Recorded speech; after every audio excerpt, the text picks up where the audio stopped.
మేషరాశి వారికి ఈ 5 గ్రహాల యొక్క మార్పు వలన కలిగే ఫలితాలు ఏమిటి? ఏ గ్రహాలు? శని మనకి జూలై 27వ తేదీ నుంచి వక్రగతిలోకి వెళ్తున్నాడు, గుర్తుపెట్టుకోండి. అదేవిధంగా మనకి శుక్రుడు ఆగస్టు 2వ తేదీ నుంచి నీచ పొందుతున్నాడు, మీకు ధన సప్తమాధిపతి. మరియు అదేవిధంగా ఇప్పుడు ప్రస్తుతం మిథున రాశిలో ఉండేటువంటి అంటే 3వ భావంలో మీకు ఉన్నటువంటి బుధుడు 5వ తేదీ నుంచి గురువుని రవిని వెళ్ళి కలుస్తున్నాడు. అంటే త్రిగ్రహ కూటమి జరుగుతుంది అక్కడ 4వ భావంలో. అదేవిధంగా మీకు కుజుడు కూడా ఆగస్టు 3వ తేదీ నుంచి మారుతున్నాడు. ఈ రకంగా రవి బుధుడు, రవేమో మనకి ఆగస్టు 15వ తేదీకి మారుతున్నాడు లేండి, మన సింహరాశిలో కేతువుని వెళ్ళి కలుస్తున్నాడు.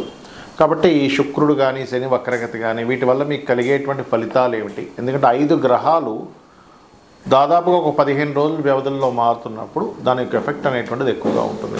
మరి ఎటువంటి ఫలితాలు వస్తాయి, ఏ విషయాల పట్ల మీరు ఖచ్చితంగా జాగ్రత్తగా ఉండాలి, ఏ దేవతా ఆరాధన చేయాలి అనేటువంటి అంశాలు చెప్తుంది నేనైనప్పటికీ చెప్పిస్తుంది సాక్షాత్ లలితా అమ్మవారిగా భావిస్తూ ఆ లలితాంబిక అమ్మవారి యొక్క అనుగ్రహం మీకు పరిపూర్ణంగా కలగాలని మనస్ఫూర్తిగా కోరుకుంటూ, ముందుగా ఒక్కొక్క గ్రహం నుంచి చూసుకున్నట్లయితే శని వక్రగతి అనేటువంటిది మీకు మంచిది. ఎందుకంటే ఏలినాడు శని ప్రభావం తగ్గనుంది. సో ఒకటి మంచి శుభవార్త.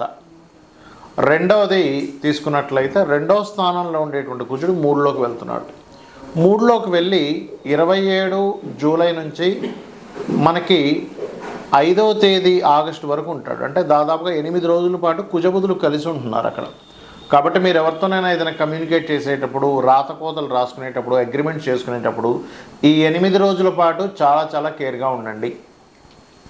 మరి అదే బుధుడు మీకు ఆగస్టు 5వ తేదీ తర్వాత వెళ్ళి ఒక 10 రోజుల పాటు ఆ 3 గ్రహాలు కలిసి ఉంటాయి. ఆ సమయం మీకు మంచి సమయం. దేని గురించి అంటే ఏదైనా ప్రాపర్టీస్ తీసుకోవడానికి, ఎడ్యుకేషన్ పరంగా ఇంప్రూవ్మెంట్స్ చేసుకోవడానికి, ఒక గృహం తీసుకోవడానికి, వాహనం తీసుకోవడానికి ఇది చాలా మంచి సమయము. మరి ఇక్కడ మరొక విషయం ఏంటంటే ఆగస్టు 2వ తేదీ నుంచి శుక్రుడు నీచబడుతున్నాడు. మనం గతంలో ఒక 4-5 నెలల క్రితం ఒకసారి ఒక ప్రిడిక్షన్ చెప్పాం, శుక్రకేతులు కలుస్తున్నప్పుడు స్త్రీలకి జాగ్రత్తగా ఉండాలి, స్త్రీలకి ఇబ్బంది వస్తుంది అని. గుర్తుందా మీకు? అలాగే మొన్న కనుక మనం చూసినట్లయితే ఒక కేసు అయింది, అది దాని గురించి మీకు తర్వాత చెప్తాను. అయితే ఇక్కడ ఏంటంటే ఈ శుక్రుడు ఎప్పుడైతే నీచ స్థానంలోకి వెళ్తున్నాడో మీకు ధన సప్తమాధిపతి. సప్తమం అంటే వివాహము. కాబట్టి ఆగస్టు 2వ తేదీ నుంచి ఒక 1 నెల రోజుల పాటు వివాహ సంబంధించిన విషయాల్లో చాలా జాగ్రత్తగా ఉండాలి. రెండవది, స్త్రీలతో అనవసరమైనటువంటి ఘర్షణల జోలికి వెళ్ళకూడదు, గుర్తుపెట్టుకోండి. ఇది చాలా ముఖ్యమైనటువంటి అంశం. ఇక రవి 15వ తేదీ ఆగస్టు నుంచి మారుతున్నాడు కాబట్టి ఉపాసనా మార్గానికి చాలా మంచిదండి అది. అంటే ఏదైనా ఒక ఉపనయన సంస్కారాలు అనుకోండి, లేకపోతే ఒక మంత్రం గురువు గారి దగ్గర తీసుకోవడం అనుకోండి, ఇట్లాంటి వాటికి చాలా మంచిది చెప్పాలంటే. కాబట్టి ఈ 5 గ్రహాల యొక్క ప్రభావము ఈ రకంగా ఉండబోతుంది. మీ యొక్క లగ్నాధిపతి 3వ స్థానంలోకి వెళ్తున్నందుకు కాస్త ప్రయాణాలు, మార్పులు ఇవన్నీ కూడా ఉంటాయి. మీరు ఎక్కువగా గణపతి యొక్క ఆరాధన చేయండి. ఎంత మీరు గణపతి యొక్క ఆరాధన చేస్తూ ఉంటే అన్ని విధాలుగా మీకు బాగుండడం జరుగుతుంది. అయితే ఇక్కడ ఎప్పుడు కూడా గుర్తుపెట్టుకోండి, మీ జన్మజాతకంలో ఉండేటువంటి గ్రహాలు ఏవైతే ఉంటాయో అవి ప్రధానంగా పనిచేస్తుంటాయి. మరి గోచారంలో ఉండే గ్రహాల గురించి మనం చెప్పుకుంటున్నాం కదా. మీరు ఇప్పుడు 5 గ్రహాలు మారుతున్నాయి కాబట్టి అందులో శని వక్రగస్తున్నాడు అని చెప్పుకున్నారు కదా. అంటే దీన్ని కాలము అంటారు. అంటే కాలంలో ఎలా ఉంది, ఇప్పుడు మీరు ఒక ప్రోడక్ట్ తీస్తున్నారు, ఆ ప్రోడక్ట్కి ఇప్పుడు డిమాండ్ ఉందా లేదా, ఆ ప్రోడక్ట్కి మార్కెట్లో ఉన్న ప్రోడక్ట్ కంటే ఇది బాగుందా లేదా అనేటువంటి దాన్ని ఎన్నో ఆలోచనలు చేసి ఒక ప్రోడక్ట్ తీస్తారు, అవునా కదా. అలాగే మనం ఏంటంటే ప్రధానంగా గుర్తుపెట్టుకోవాల్సిన అంశం ఏంటంటే మీ జన్మజాతకంలో ఒక యోగం నడుస్తుంది. ఆ యోగానికి తగ్గట్టుగా అంటే ఇప్పుడు ప్రాపర్టీ కొనుక్కునే యోగం నడుస్తుంది అనుకోండి. మనం మేషవారికి చెప్పుకున్నాం ఈ 10 రోజులు చాలా బాగుంది ప్రాపర్టీ కొనుక్కోవడానికి అనేది. అప్పుడు ఆ యోగానికి కలిసినప్పుడు, ఆ కాలం కూడా కలిసినప్పుడు ఇంకా బాగుంటుంది. అంటే ఎలా అంటే ఇప్పుడు స్కూల్స్ స్టార్ట్ అయ్యే ముందు ఒక 3 నెలల ముందు బ్యాగులు అమ్ముకునేవాడు, స్కూల్ డ్రెస్సులు అమ్ముకునేవారు, లేకపోతే సాక్సులు అమ్ముకునేవారు, షూలు అమ్ముకునేవాళ్ళకి బాగా సేల్స్ ఉంటుంది. కానీ స్కూల్ స్టార్ట్ అయిపోయిన తర్వాత ఒక 1 నెల రోజుల తర్వాత ఎప్పుడో నువ్వు స్కూల్ డ్రెస్సులు అమ్ముతా అన్నా, బ్యాగులు అమ్ముతాను ఎవడు కొనే నాదులు తగ్గిపోతారు. ఎందుకు? అయిపోయింది, కొనాల్సిన టైం అయిపోయింది. అలాగే గోచారం అనేటువంటిది ఏంటంటే ఎప్పుడు కూడా కాలంలో జరిగేటువంటి ఫలితాలు. మనం లాస్ట్ టైం చెప్పుకున్నాం ఒక 3-4 నెలల క్రితం శుక్రుడి యొక్క గతిని బట్టి ఏమంటే ఇప్పుడు శుక్రుడు ఇలా ఉన్నాడు, తర్వాత ఇక్కడికి వెళ్తాడు, మళ్ళీ సింహరాశిలో శుక్రుడు కేతుతో కలిసినప్పుడు స్త్రీల మీద అఘాయిత్యాలు జరుగుతాయని చెప్పుకున్నాం, గుర్తే ఉండుంటుంది మీకు. అదే రకంగా మీరు కనుక చూసినట్లయితే పాపం ఒక 13 ఏళ్ళ అమ్మాయి మీద 30 మంది రేప్ కేసు చేయడం అనేటువంటిది మనం చూసాం. ఎందుకు ఇవన్నీ ఎందుకు చెప్పుకుంటామంటే గోచారంలో జరిగేటువంటి ఫలితాలకి ఇటువంటివి ఉంటాయి అనేటువంటి చెప్పడం జరిగింది. అయితే ఇక్కడ మరొక విషయం ఏంటంటే, ఇక్కడ గమనించినట్లయితే ఎప్పుడు కూడా గోచారంలో ఒక గ్రహం మారుతుంది అంటే, ఇప్పుడు మనం 5 గ్రహాలు ఈ యొక్క మార్పుల గురించి మనం చెప్పుకున్నాం. అందులో మేషం వారికి ఏలినాటి తగ్గుతుందని చెప్పుకున్నాము.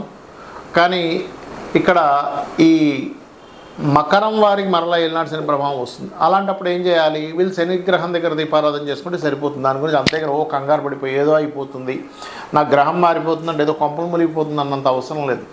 కాలంలో ఎలా అయితే కాలం మారుతుందో, ఎండాకాలం, వర్షాకాలం, చలికాలం ఎలా అయితే కాలాలు మారుతాయో, గ్రహాల మార్పుల వల్ల వాళ్ళ తత్వాల్లోని, వాళ్ళ జీవన విధానాల్లోని, వాళ్ళ యొక్క ఆలోచన విధానంలోని వాళ్ళకు ఉండేటువంటి స్థితిగతుల్లో కొన్ని మార్పులు వస్తాయి.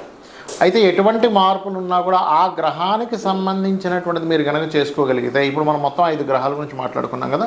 సో శని గ్రహం దగ్గర శని ఎప్పుడు మారుతున్నాడు మనకి అంటే 27 జూలై నుంచి వక్రిస్తున్నాడు. కాబట్టి 27 జూలై నుంచి కాస్త ముఖ్యంగా శని భగవానుడి దగ్గర దీపారాధన చేసినట్లయితే దాని ప్రభావం మనకి ఉండదు, గుర్తుపెట్టుకోండి. అలాగే గోవుకి కాస్త బెల్లం తినిపిస్తూ ఉన్నట్లయితే, కుక్కలకి, నల్ల కుక్కలకి కానీ లేకపోతే కుక్కలకి కానీ ఏదైనా ఫుడ్ వేస్తుంటే కూడా కుజ ప్రభావం తగ్గుతుంది. శనికేమో గోవులకు బెల్లం తినిపించాలి, కుజుడి యొక్క ప్రభావం తగ్గాలంటే డాగ్స్కి మీరు ఏదైనా ఫుడ్, స్ట్రీట్ డాగ్స్ ఉంటుంటాయి పాపం, వాటికి ఫుడ్ ఉండదు సరిగా, వాటికి ఏదైనా తినిపించడం, లేదా కొన్ని ఉంటాయి. ఇప్పుడు ఎట్లాగంటే కొన్ని సంస్థలు ఉంటాయి, వాటిని కుక్కలు పెంచుతుంటారు ప్రత్యేకంగా. అలాంటి సంస్థలకు వెళ్ళి చేయండి పోని. ఎందుకంటే ఇవాళ రేపు వీధి కుక్కలను పెంచుతుంటే కూడా ఏమైపోతుందంటే పాపం అది వెళ్ళే వాళ్ళని కరుస్తుంది, అలాంటివి ఎంకరేజ్ చేయకుండా అనేటువంటిది కూడా వస్తున్నాయి ఇవాళ రేపు మనం చూస్తున్నట్లేదు. కనీసం అలాగనే చేయండి. అదేవిధంగా బుధుడు కూడా మారుతున్నాడు. కానీ బుధుడు మారడం వల్ల ఎక్కడ కూడా ఎఫెక్ట్ లేదు మీకు. ఎందుకు లేదు అంటే బుధుడు వెళ్ళి శుభగ్రహాలతో కలుస్తున్నాడు కాబట్టి దాని గురించి పెద్దగా రెమెడీ ఏం అక్కర్లేదు. కానీ శుక్రుడు వల్ల మాత్రం రెమెడీ చేసుకోవాలి. ఎందుకు? శుక్రుడు నీచ స్థానంలోకి వెళ్తున్నాడు కాబట్టి మొన్న జరిగిన ఇన్సిడెంట్ ఏదైతే పాప ఇన్సిడెంట్ ఉందో అలాంటిది దాదాపుగా ఇంకో 2 నెలల వరకు ఉంది దాని ప్రభావం. ఇంకొక 2 months ఉందండి. కాబట్టి ఇంకొక 2 నెలల వరకు మీ ఇంట్లో ఎవరైనా అమ్మాయిలు ఉన్నట్లయితే బాగా ఎంగేజ్ టీనేజ్లో ఉండేటువంటి పిల్లల విషయంలో దగ్గరుండి స్కూల్కి తీసుకురావడం కానీ, కాలేజీ తీసుకురావడం కానీ చేయండి. కానీ ఒంటరిగా నిర్మానుష్యమైన ప్రదేశాల్లోని వాళ్ళని రమణమండ ఇట్లాంటివి ఏమి చేయకండి దయచేసి. ఎందుకంటే ఇప్పుడు గ్రహస్థితులు ఈ రకంగా ఉన్నాయి, గుర్తుపెట్టుకోండి. ఇక 3వ విషయం ఏమిటి అని చెప్పి చూసుకున్నట్లయితే ఇక్కడ రవి మారుతున్నాడు. రవి మార్పు వల్ల రవి ఓన్ హౌస్లోకి వెళ్తున్నాడు, కేతుతో కలుస్తున్నాడు. కాబట్టి ఇక్కడ ఏం చేయాలి? గవర్నమెంట్ కాంట్రాక్ట్స్ చేసేటువంటి వారు, ఎందుకంటే రవి గవర్నమెంట్ కారకుడు, ఉపాసనా మార్గాల్లో ఉండేటువంటి వారు. అందుకే సూర్యభగవాను చూస్తూ ప్రత్యక్ష నారాయణ అంటూ ఉంటాం. అలాంటి వారికి ఉపాసన సంబంధించిన వాటికి మంచిదే. కానీ గవర్నమెంట్ కాంట్రాక్ట్ చేసేటువంటి వారు కొన్నిసార్లు గవర్నమెంట్ రిలేటెడ్ వాటి మూలంగా ఇరుక్కుంటూ ఉంటారు. అందుకని ఏం చేయాలి? కేతుగ్రహం దగ్గర, రవిగ్రహం దగ్గర దీపారాధన చేయాలి. రవికేతు గ్రహాల దగ్గర దీపారాధన ఏమో మీరు ఆగస్టు 15 నుంచి రెగ్యులర్గా చేస్తూ ఉండండి. గోధుమలు దానంగా ఇవ్వచ్చు. అయితే ఇక్కడ ఏంటంటే ఒక్కొక్క గ్రహంకి ఒక్కొక్క కారకత్వం ఉంటుంది. మీ జన్మజాతకంలో ఉండేటువంటి గ్రహాలని గోచార గ్రహాలు యాక్టివ్ ఆర్ డియాక్టివ్ చేస్తూ ఉంటాయి. ఒక్కొక్కసారి అది కంప్లీట్ 0 అయిపోయే స్టేజ్కి వస్తుంది, ఒక్కొక్కసారి బాగా ఓవర్ యాక్టివ్ అయ్యే స్టేజ్ వస్తుంది. దాన్ని మనం అర్థం చేసుకోగలగాలి. ఇక్కడ నీచ స్థానంలోకి వెళ్ళేటువంటి శుక్రుడి మీద కుజుడు దృష్టి ఉంది.